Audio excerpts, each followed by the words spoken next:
Bueno, abrí nuevamente la fotografía para tenerla desde cero. Vamos a continuar con el tema de las capas. Y lo que vamos a tener presente es que siempre es recomendable duplicar la capa de fondo. Eso lo vamos a hacer en todos los trabajos porque de esa manera vamos a trabajar de una forma no destructiva. Lo vamos a hacer de esta manera para no afectar nunca a nuestra foto de base.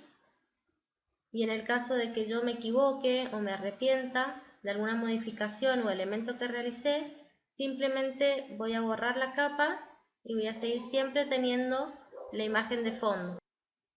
Habíamos dicho que cada vez que duplicábamos capas, el peso aumentaba. Esto es un aspecto a tener en cuenta porque si pesa mucho se nos puede cerrar y podemos perder todo lo que hicimos. Entonces vamos a guardar en PCD cuando las capas tengan información diferente, cuando valga la pena guardar toda la información de las capas. Y vamos a tener en cuenta que si el tamaño de la foto es de 2 GB o superior, ya sea porque tenga que hacer una muestra muy grande, lo que se va a recomendar es que lo guardemos como un documento grande. Vamos a ir a Archivo, Guardar como, y en vez de guardarlo como PSD, lo vamos a guardar como formato de documento grande PSB y le colocamos guardar. Bueno, existen diferentes tipos de capas con características propias para realizar operaciones concretas durante nuestro trabajo. Tenemos la capa de fondo, que no se puede modificar al menos que toquemos el candado. Es bueno dejarla de esta manera. Tenemos las capas de píxeles. En esta capa de píxeles, por ejemplo, podríamos ir a Imagen, Ajustes y colocarle brillo y contraste. Siempre es importante, cuando le agreguemos brillo, de tratar de no perder las texturas. Ese va a ser siempre nuestro límite. Cuando lo aumentamos tanto que ya no se ven las texturas, tenemos que regresar. Acá con el ojito podemos hacerla visible o no visible y vemos la del fondo. Si lo arruinamos, directamente vamos al tachito de basura, la arrastramos y seguimos teniendo nuestra capa de fondo. Otro tipo de capa que tenemos es la capa de texto. Seleccionamos esa herramienta. Vemos cómo se creó la capa de texto.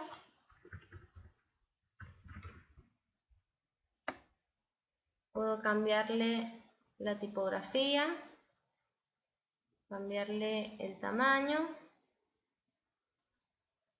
cambiarle el color.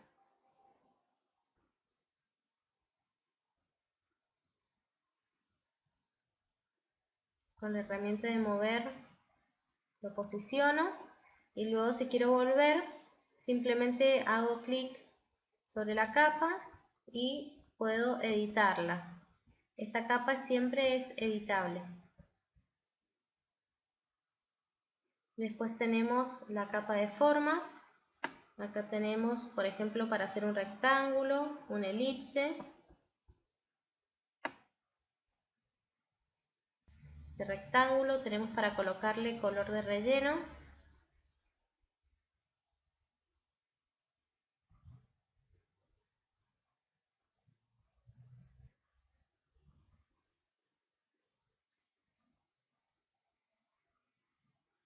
Color de trazo. Si no lo quiero, tildo esa línea de usada. ¿Y qué sucede acá? El rectángulo me quedó por encima del texto, entonces lo que puedo hacer es cambiarle a la posición, arrastro y suelto, y ya el texto quedó por encima de mi forma. También lo que puedo hacer es con la tecla Shift seleccionar ambos y, por ejemplo, cambiarles el tamaño. Hay que tener en cuenta que siempre la capa superior va a afectar a las capas que estén por debajo. Y lo que vamos a ver ahora son las capas de ajuste, que lo vamos a hacer desde este panel. Nosotros recién habíamos colocado en imagen, ajustes, brillo y contraste, pero lo más conveniente y como siempre se van a manejar es seleccionando los ajustes desde este panel, porque cada uno de estos crea una nueva capa. De esta manera voy a poder tenerlos en forma independiente, editarlos cada vez que quiera sin afectar la capa de base. Otra ventaja que tiene es que me va a guardar los valores que coloque en cada una de estas capas y no como en la capa de píxeles que le agregué unos valores de brillo y contraste pero ya no los tengo. Entonces si los quiero modificar luego yo ya no sé qué valor le había colocado. Entonces vamos a comenzar a ver la capa de ajustes. Voy a sacar la visibilidad del texto y de la forma. Brillo y contraste. Me creó una nueva capa. Puedo colocarle el brillo que desee. Lo que vamos a lograr mediante el brillo es ampliar la gama de luces, desplazando el deslizador hacia la derecha, o bien ampliar la gama de sombras, deslizando hacia la izquierda. En cambio, el contraste sirve sobre todo para destacar un elemento en comparación a otro, ya que un objeto iluminado de forma puntual resalta mucho más que una imagen iluminada en forma homogénea, donde todo tiene la misma cantidad de luz. Vamos a ir a niveles. Los niveles me sirven para balancear los valores tonales de la foto. En base a esta definición se van a distribuir las luces y las sombras por la imagen. Puedo tomar la palanca, acercarlo un poco. Es importante tener en cuenta que acá estamos afectando a toda la imagen. Vamos a ver más adelante cómo solamente aplicar este efecto a una determinada zona de la imagen para que de esta manera resalte. Y también lo que nos puede servir, por ejemplo, que yo le coloque el efecto y le baje la opacidad. De esta manera no tiene tanta fuerza, tanta intensidad el efecto que le estoy colocando. Puedo suavizarlo un poco. Vamos a ver la otra, que es la capa de curvas. La capa de curvas lo que me ofrece es un ajuste más fino de las luces y las sombras que el proporcionado por los niveles. Si subimos, hacemos un punto y subimos, estamos sobreexponiendo, y para abajo estamos subexponiendo. Si colocamos un puntito en cualquiera de los dos segmentos, vamos a estar modificando el contraste. Si quiero bajar las altas luces, voy a ir al extremo superior y lo voy a bajar un poco. Siempre hay que tratar de no hacer cambios tan bruscos. Hay que tener en cuenta que los efectos se van sumando. Voy a quitar la visibilidad de algunos y ver cómo quedan, pero todos se van sumando. También lo que podemos hacer con esto es un grupo. Selecciono con la tecla Shift, me voy a la carpeta, le cambio el nombre, por ejemplo, efectos, y le cambio el color para que yo sepa que dentro de esta carpeta tengo todos los efectos que le añadí a esta fotografía. Luego tenemos la exposición. La exposición es muy similar a lo que es el brillo y el contraste. Es preferible, en vez de usar exposición, usar la curva y los niveles. La intensidad incrementa la saturación general de la foto, preservando los colores. Lo voy a aumentar para ver cómo queda.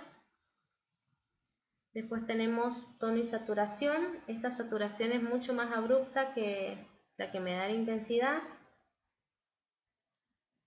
Por ejemplo, que yo quiera variar el color cian de la foto, entonces me va a aplicar el efecto en todas las partes que haya cian de la imagen. Solamente esa parte. El otro color.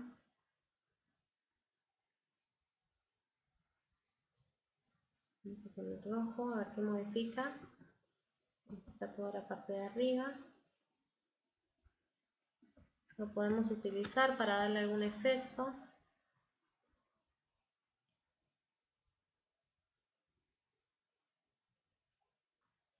Luego tenemos equilibrio de color.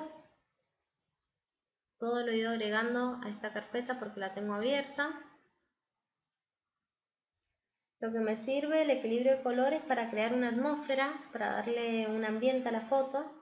Los colores registrados por nuestra cámara dependen de la iluminación y la luz que tenemos en el ambiente no es siempre la misma, ya que puede ser en forma natural o artificial y además puede tener una temperatura de color diferente, es decir, que puede tener colores distintos. Puede ser más fría, es decir, tender hacia tonos más azulados, o puede ser más cálida, es decir, tender hacia tonos amarillos, anaranjados, rojizos. Podemos equilibrar esta distribución de color o bien que predomine alguna. Por ejemplo, acá podemos elegir los tonos, sombras, medios tonos o iluminaciones. Por ejemplo, que yo elija que afecte a las sombras y me voy al cian. Entonces, en todas las partes que haya sombras, me va a agregar ese color y darle este ambiente a la imagen.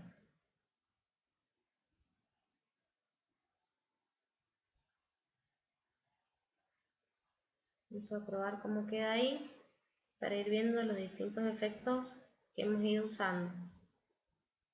Después tenemos el blanco y negro, que también tiene ajustes preestablecidos. Después, cuando queramos hacer una foto en blanco y negro, o podemos ir por color afectando cada parte. Voy a ocultar esta capa. Después tenemos el filtro de fotografía. Voy a ocultar también este de equilibrio de color. Y tiene unos filtros que podemos utilizar. Lo que permite este filtro de fotografía es simular el resultado que hubiésemos conseguido al interponer distintos filtros fotográficos de color. Tenemos el sepia, frío,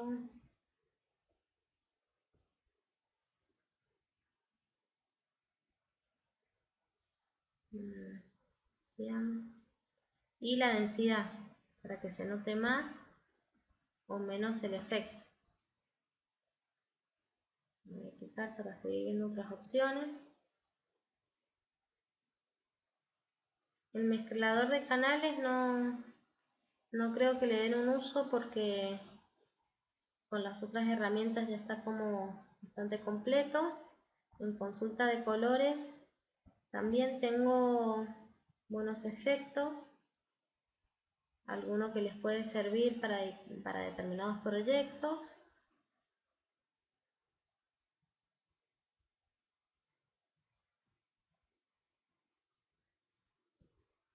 Por ejemplo,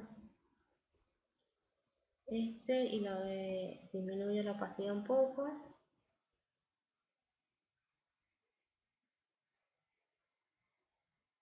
Luego tenemos la de invertir, que simplemente invierte el color, no hace otra cosa que eso. Y sin querer Sin querer agregué otras capas. Las voy a borrar. Voy a quitar la visibilidad. Posterizar lo que hace es agrupar los colores por proximidad y lo hace como un dibujo. Algo así sería. El umbral no se usa mucho. Corrección selectiva. Lo que puedo elegir, por ejemplo, un color a los colores negros de la foto, que serían las sombras, agregarle más negro. Eso sería un cambio que podría hacer. Ir eligiendo los colores de la foto. Y degradado lo vamos a ver luego.